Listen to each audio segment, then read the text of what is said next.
आज माघ मास पूर्णिमा तिथि में सत्यनारायण व्रत कथा। एक समय प्राणियों के हित चाहने वाले समस्त मुनियों ने परम रमणीक नमिसारण क्षेत्र में मन को प्रसन्न करने वाली सभा की।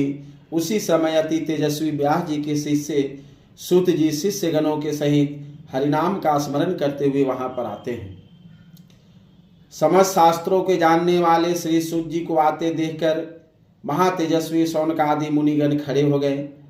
सब धर्मों को जानने वाले में श्रेष्ठ सूत जी तथा परम वैष्णव शौनक आदि ऋषि परस्पर शीलता से पृथ्वी पर दंडवत नमस्कार करके शौनक आदि मुनियों के दिए हुए आसन पर संपूर्ण शिष्यों सहित अति बुद्धिमान जी बैठ जाते हैं।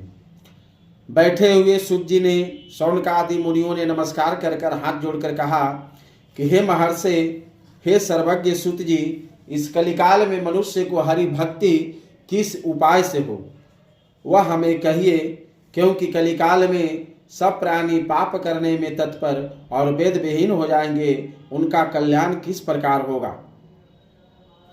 इस कलयुग में मनुष्य प्राणों को धारण किए थोड़ी आयु वाले निर्धर और अनेक पीड़ा से युक्त होंगे।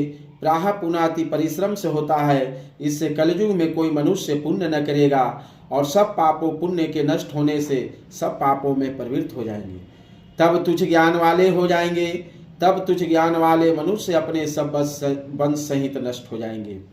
हे सूत जी, किस तरह अल्प परिश्रम से थोड़े धन और कुछ ही समय में पुण्य प्राप्त हो, ऐसा कोई उपाय हम लोग से वर्णन कीजिए जिसके उपदेश से मनुष्य पुण्य पाप करता है वह उसका भागी होता है। पुण्य का उपदेश करने वाला दयावान, कपट रहित, निष्पाप, निर्वरोधी, यह चार तरह के मनुष्य नारायण के समान होते हैं। संसार में ज्ञानी होकर जो दूसरों को ज्ञान नहीं देता है उसके ऊपर भगवान जो है प्रसन्न नहीं होते हैं, और जो अपना ज्ञान दूसरों को जो ज्ञान देते हैं उसके ऊपर भगवान बहुत संतुष्ट होते हैं। हे महामते, ऐसा कौन व्रत है जिसको करने से मनोवांछित फल प्राप्त हो, वह हम लोगों की सुनने की इच्छा है।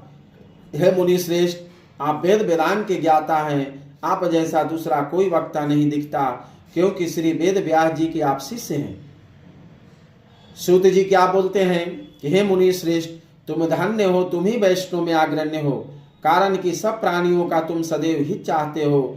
हे शौनक, सुनो, मैं आपसे उस उत्तम व्रत को कहूंगा जिस व्रत को नारद जी ने लक्ष्मीपति भगवान से पूछा था, और जिस प्रकार भगवान ने नारद जी से कहा था। हे ऋषिगण, उसे सावधान होकर सुनिए।